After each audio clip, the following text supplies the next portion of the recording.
Are you struggling with ankle or hip mobility? Today we're going to do an assessment to help you identify where the problem is coming from. We're going to show you how to identify if the problem is coming from the foot and ankle or up and associated with the hip. We're going to start off with the overhead squat assessment. This is the first step to take to identify where this problem is coming from. So Ashley's going to stand with her feet about shoulder width apart without shoes on. We're going to put her hands all the way up in the air and we're going to squat down to the height of a chair. And back up. All right, so as we've seen her squat there down to the height of a chair, we are noticing that her feet are turning out. They're unable to stay forward. Now we need to see where the problem's coming from. Is it the hip or the ankle?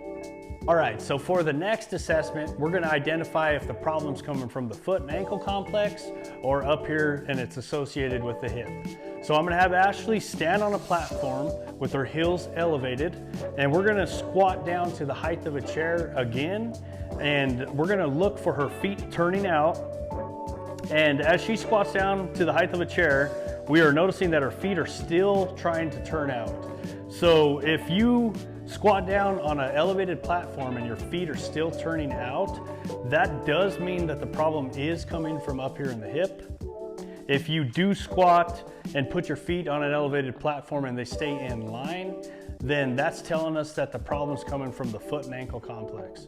So what we're gonna need to do is address Ashley's hip to help her stay out of more pain. She struggles with a little bit of knee pain, so she can keep working out, stay out of pain, get stronger, and prevent injury.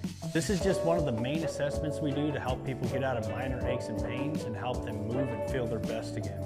Be sure to subscribe and like for more free exercise tips and tricks. We'll see you soon.